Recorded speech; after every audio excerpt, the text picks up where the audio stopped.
Now we have come to an end of this course, and the last lecture is related to dyeing with azoic dyes. I have been avoiding talking about azo dyes because we have talked about it because it was banned, and it was banned because it is hazardous and it is known to be mutagenic, allergenic and many other things. But nevertheless, azo dyes have been used and are being used still in the industry. And so, I thought I would mention this at the end, because I give the least priority to this dye because of its harmful nature, but nevertheless it has its own role to play in the textile industry.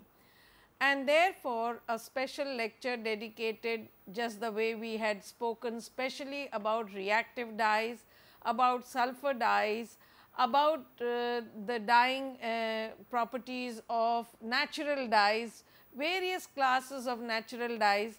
Similarly, we need to spend some time looking at these azoic dyes, how they are formed and how they are applied. Azoic dyes, the dyes containing insoluble azo bond or group, are known as azoic dyes. Now, this N double bond N is a very important chromophoric group in the azo dyes. These dyes are not found in ready-made form. Azoic dyes are produced by a reaction between two components, and the components are coupling compound naphthol and a diazo compound or a diazo base or a diazo salt. So, it is actually a combination, and it is not like any reactive dye, direct dye, acid dye, which can be just bought off the shelf. It has to be prepared in situ on the fabric, and for that two components are required. One is a naphthol and the other one is a diazo base, and without which, if one of them is missing, the reaction will not take place and it will not fall into the category of azo dyeing. So, therefore, azo dyes, first thing you have to understand, must have an N double bond N linkage, and it is this N double bond N linkage which actually hydrolyzes and gives primary amines, and the primary amines are the main culprit of making the azo dyes harmful. So, looking back at its structure, the naphthol part and the diazo base part are two components of the same dye. How they are formed? The colored substance formed from this colorless compound is insoluble in water, and washing fastness of this shade is excellent. Obviously, because it does not run off into the water, therefore, the washing fastness, once it adheres to the fabric, the washing fastness is very good. They have excellent coloring properties, again mainly in the yellow to red range, as well as the light fastnesses are also very good. The light fastness depends not only on the property of the organic azo compound, but also on the way they have been absorbed on the pigment carrier. Since the application is carried out in an aqueous medium, the two compounds combine in the solution phase, the pigment is partly loosely deposited on the fiber surface and partly it is suspended in the dye bath. The surface deposition leads to poor rubbing fastness. So, how it occurs? Because the dye itself is not so soluble. So, whatever solubilizes gets adsorbed onto the, so there is a part of the dye which is remaining in the aqueous phase, and there is a part of the dye which is suspended in the dye bath. So, the one which is completely dissolved penetrates into the surface, and the one which is floating in the dye bath gets adsorbed. So, sometimes what happens that these fabrics which are dyed by azo dyes have poor rubbing fastness, because the dye molecules which are simply adhering or adsorbing on the surface can be just brushed off or rubbed off. So, but the amount of dye which penetrates into the fiber is then clinging to the fiber very strongly. The reaction that takes place between naphthol and diazobase, how does it happen? Naphtholation, the reaction of azoic dye, if we have to describe it, it happens in 3 steps. The first step is the naphtholation. Naphthals are insoluble in water and they are converted in water soluble compound by treating with alkali. So, these naphthals are then treated with alkali to make it in the soluble form, or they are made sodium salt of the OH. So, the OH of the naphthol is converted into ONA. So, that is the step which is called naphtholation. Then comes the next step, which is diazotization.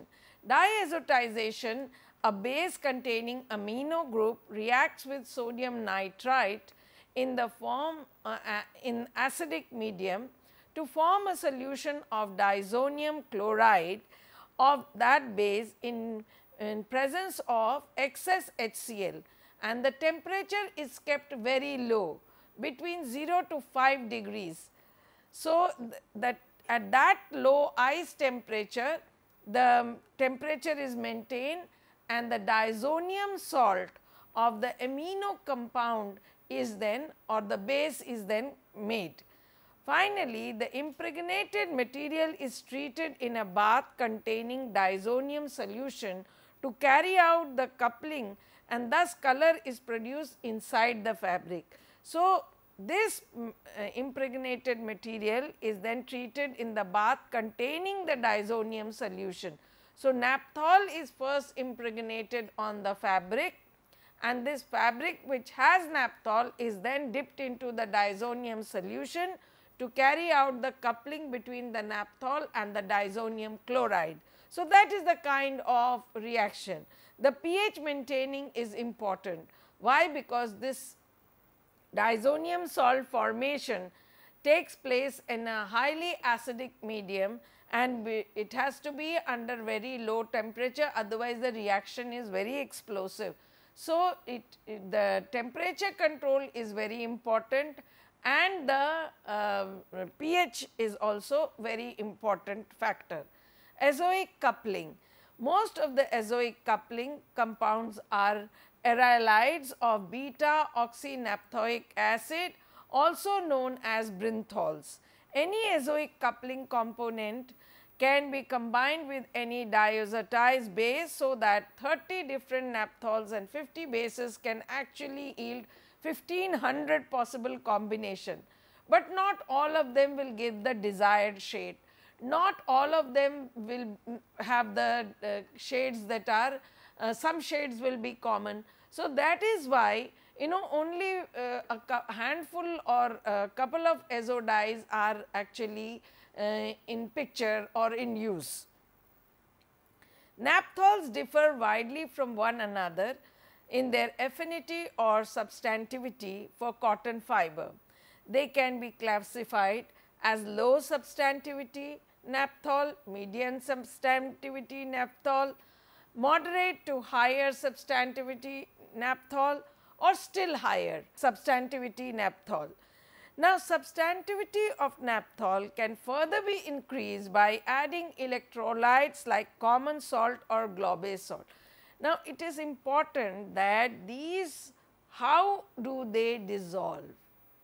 How do they come into the solution form, and in order to solubilize them, the role of an electrolyte is very important, and that is why sometimes common salt, that is sodium chloride, or globase salt, that is sodium sulphate, are added to increase the solubilization and at the same time impregnation, because whatever will be solubilized will penetrate into the fabric.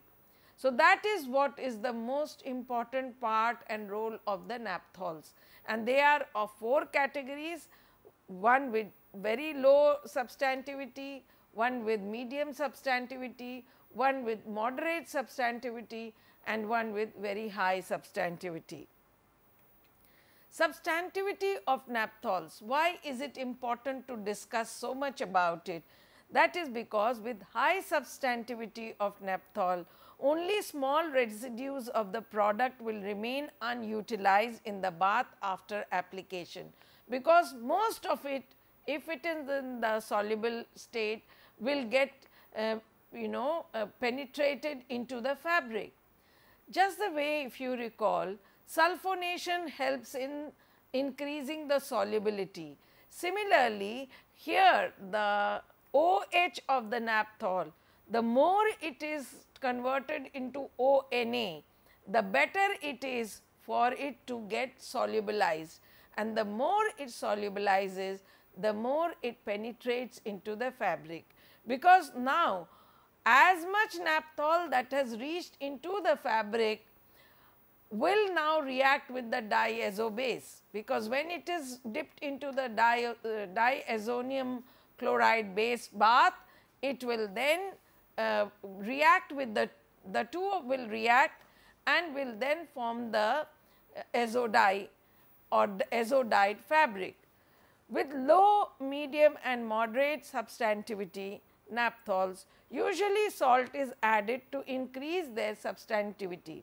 So, the role of addition of sodium chloride and sodium sulphate should be understood very clearly. Now, method of dissolution of naphthol. We have just talked about the fact that naphthals are insoluble in water.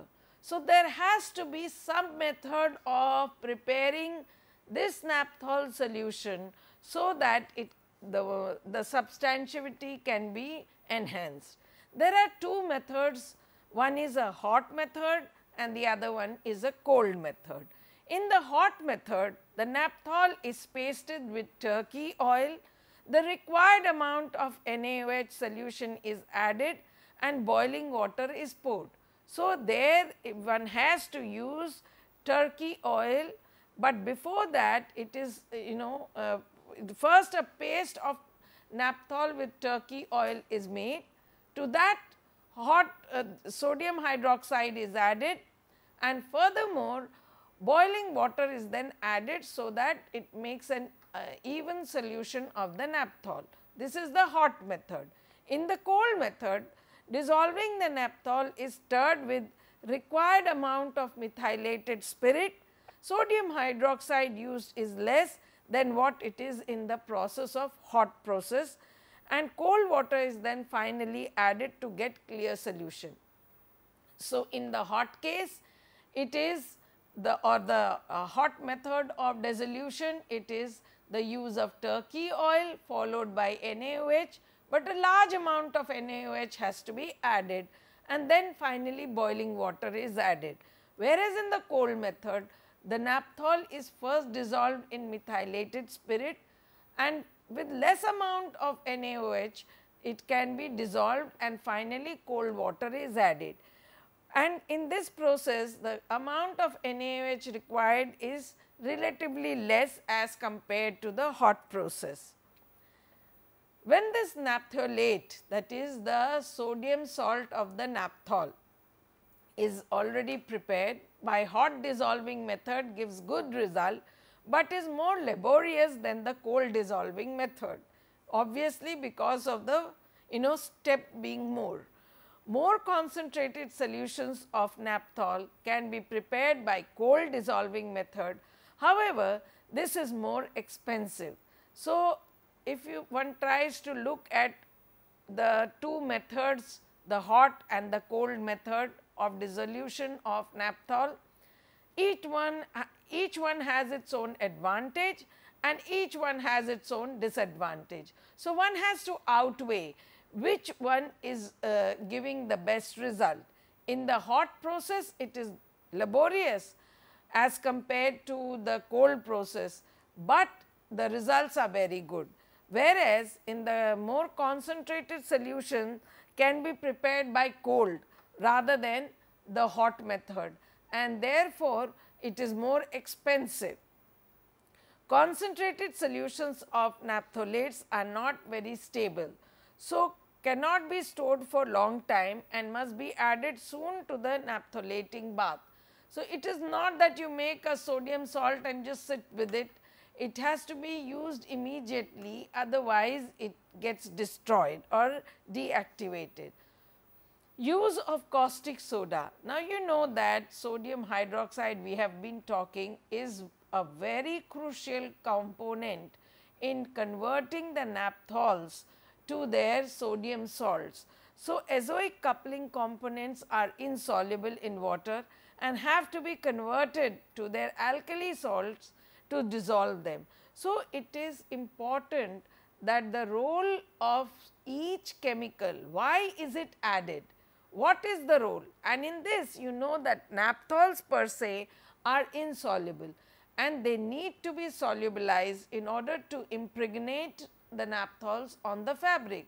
So, for that NaOH has a very crucial role because the OH of the naphthol is converted into ONA salt, causing usually caustic soda solution is used for this purpose. The 2-acidic hydrogen can be replaced by the sodium. So, as many OH that are present on the naphthol, that many NAs will be replaced. So, it will become ONA now. High degree of brightness. Because of high degree of brightness, ease of application and excellent fastness properties, except sometimes the rubbing fastness, which can be improved by using certain auxiliaries. Azoic combinations, that is the naphthol and the bases, are widely used in printing on cellulose fiber fabrics as well. Because you see, it is not only meant for dyeing, it is also a very good material for printing. And the characteristic that it has, why it is still regarded and used and is still one of the best dyes, although it has its own harmful effects, but in terms of its brightness, in terms of the ease of application and excellent fastness properties, except for poor rubbing fastness in a few cases where it is adhering, the extra naphthol is just adhering to the surface. There is a poor rubbing fastness, otherwise all other light fastness and perspiration fastness, rubbing fastness and other characteristics are washing fastness are very good. So, if one has to take an overview of these azoic dyes and their dyeing property, they will still be regarded as one of the better ones. Azoic dyes are used for producing bright shades of color such as orange, red, scarlet, navy blue and black color. So, you see they have a whole range of color, and it is because, as I told you, there are 30 popular naphthol bases and 30 naphthols and 50 bases. So, the combination could be a huge number, and because of this permutation and combination, it is possible to have a variety of color ranging from orange to red to scarlet to navy blue and black as well. You saw that this kind of huge variation in color, huge variety in color was not so popularly seen in any other class of dyes. So, there also they have an edge over other dyes. A typical procedure for naphtholation is for making naphthol solution at first naphthol and glycerine added to a dye bath, then NaOH is added. So, sometimes even glycerine can be added instead of any other turkey oil or something like that. Then NaOH is added into the bath. Finally, salt and water are added into the bath. So, salt is now acting like an electrolyte. Then fabric is immersed into this solution for a few minutes and the fabric becomes naphtholated. So, this is the procedure for making the fabric naphtholation. Then for the base, what is the recipe? Let us take a look.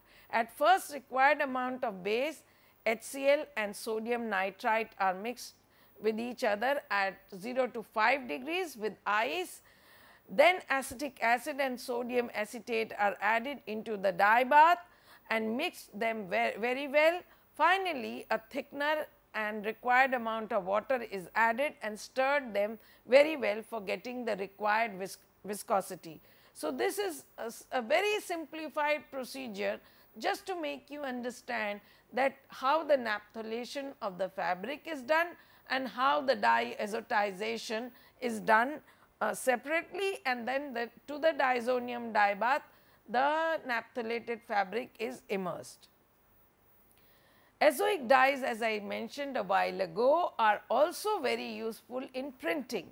Printing process ideally has the naphtholated fabric is prepared, then it is printed with base printing paste by block or by screen printing method. So, it is very simple. First, the fabric is treated with the naphthol, which we call as naphtholation of the fabric. Once that is done, then printing with blocks or screen printing is done with the base compound.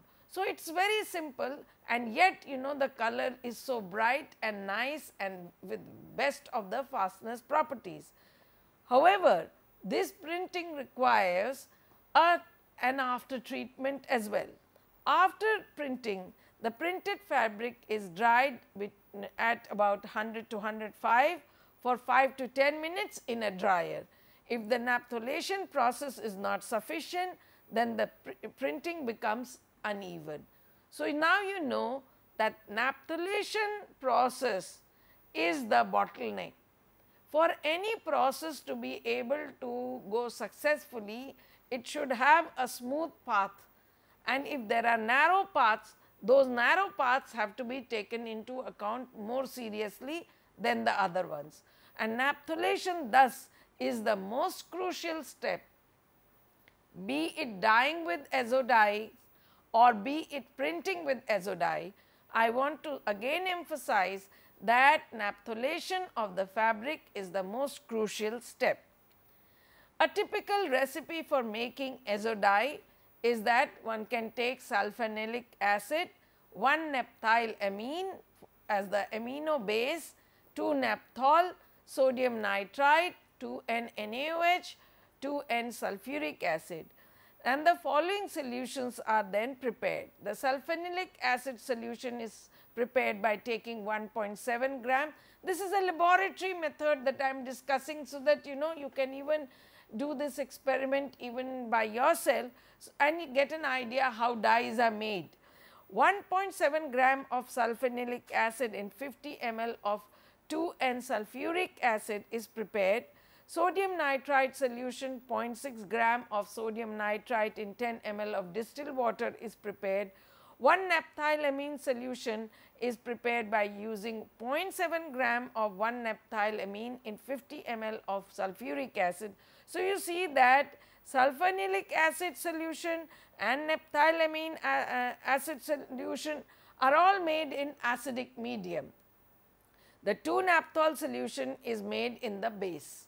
So, one is completely in the acidic medium and the other one is completely in the basic medium, and the role of the base here is that it utilizes the NaOH Na, hydrolyzes the OH of the naphthols and converts them into ONA, so that it is more reactive. How it can be made in the laboratory? A crystallization dish is half filled with ice. 4 beakers containing the following solutions are placed in the ice bath. Beaker 1 has acidic solution of sulfonilic acid, beaker 2 has aqueous solution of sodium nitrite, beaker 3 has acidic solution of naphthylamine, and beaker 4 has alkaline solution of 1 naphthol. The sulfonilic acid solution is mixed with aqueous solution of sodium nitrite. While stirring, equal volumes of the mixtures are poured into the beaker 3 and 4, which has 1 naphthylamine and 1 naphthol. So, that is how it is such a simple method of making azoic dyes.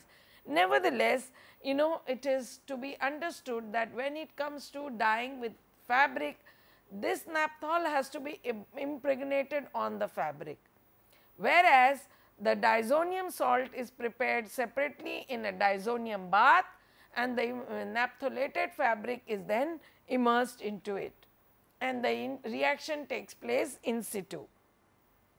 Then we go on to see how this dyeing of cotton takes place with azo dyes. For example, cotton fabric impregnated or padded with a sodium salt solution of 2-naphthol is immersed in a buffered solution of the disonium salt, the color develops immediately.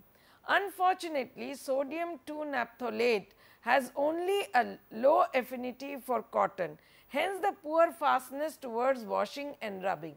So, 2-naphthol is not one of the best naphthols. There are other very good naphthols which have good affinity for cotton, those must be used. So, but I am just giving you an idea that how important is the role of naphthol in this azo dyeing, and if the naphthol makes a good naphtholate and the naphtholate has good substantiativity, then only it will be taken up by the fabric. Coupling components of greater affinity for cotton have been developed and 2-hydroxy 3-naphthoic acid is better than 2-naphthol. Naphthol AS, the resulting dyes produced from the 2-hydroxy 3-naphthoic acid, that is naphthol AS is the common name, have much improved fastness properties in comparison with those from the 2-naphthol. A greater range of color is obtainable. Because of the high affinity of naphthol AS and its analogues, there is little or no running of the resulting dyes into each other when cotton padded with more than one coupling component is immersed in the disonium salt solution.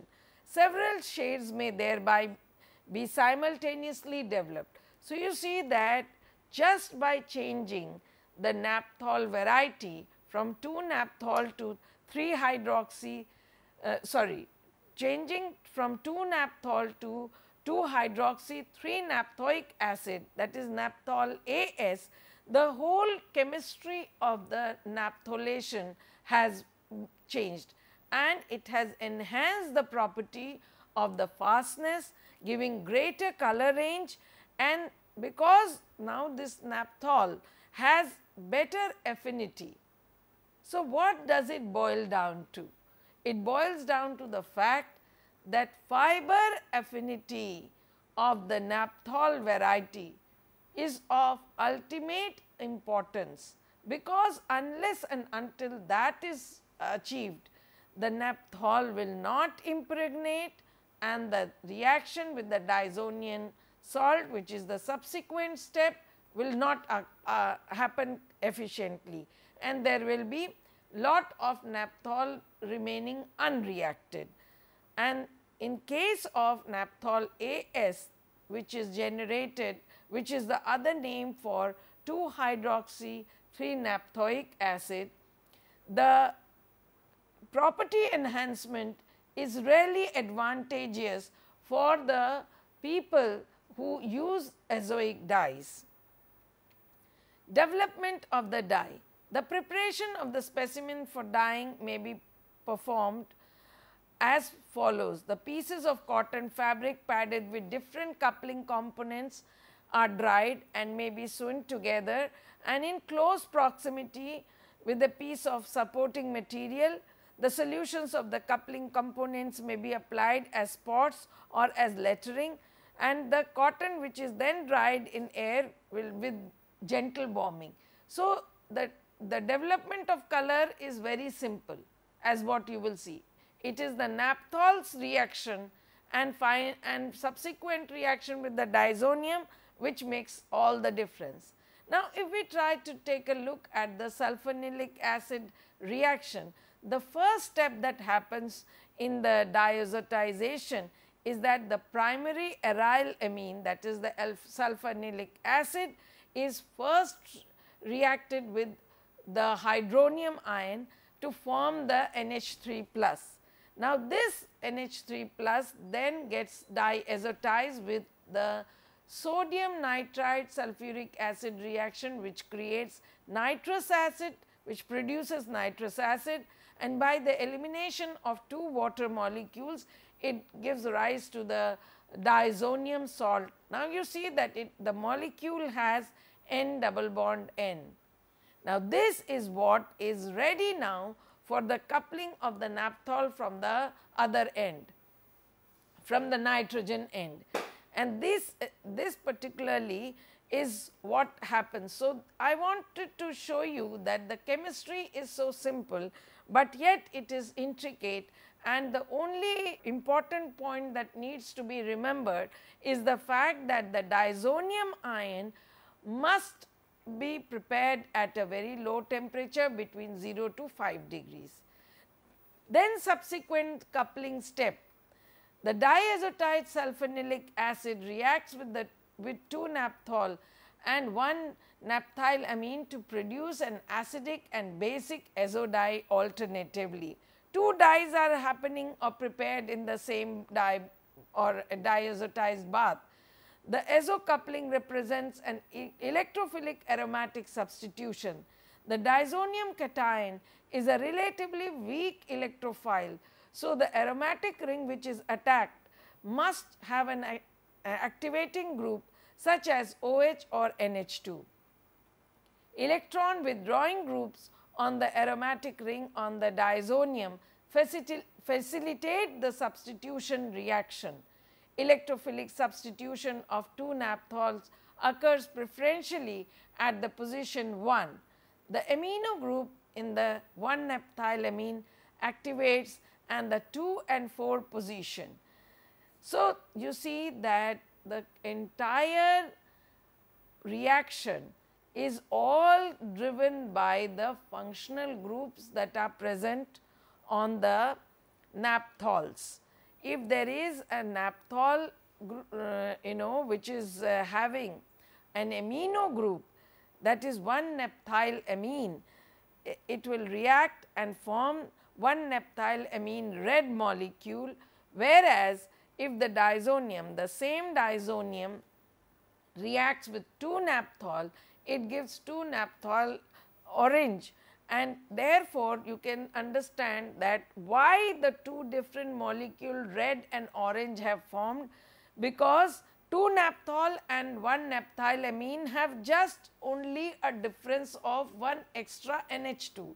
Now, this extra NH2 is the one which is electron donating, and it is therefore changing the entire electronic situation of the diazonium salt and the subsequent dye that is formed.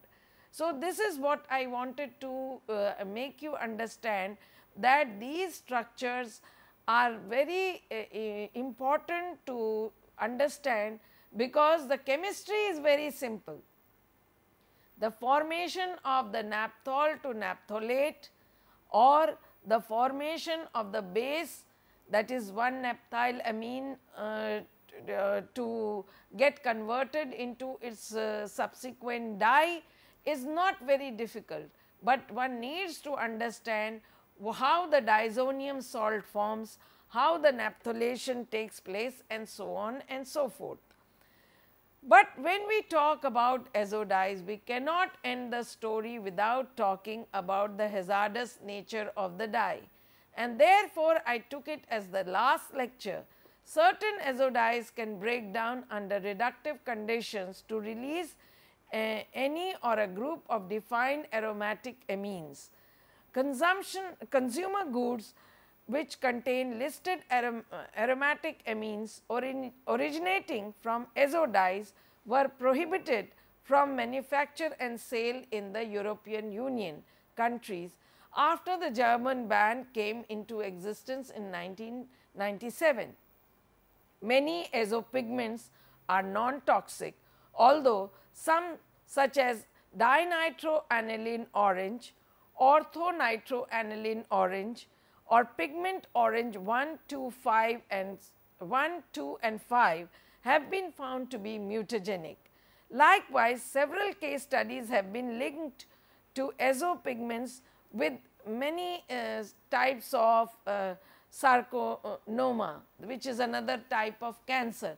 So, whether it is really right to use azo dyes or not is left to the users, but definitely a large number of azo dyes have been banned, because it is, if I go back to the structure, I will be able to explain to you that it is the cleavage of this N double bond N which then releases the primary amines, and it is these primary amines which are extremely hazardous, and these are the ones, it is not the azo dye per se, but because the azo dye undergoes reductive cleavage very readily, it produces two sets of primary amines, and both the sets could be hazardous or could be safe.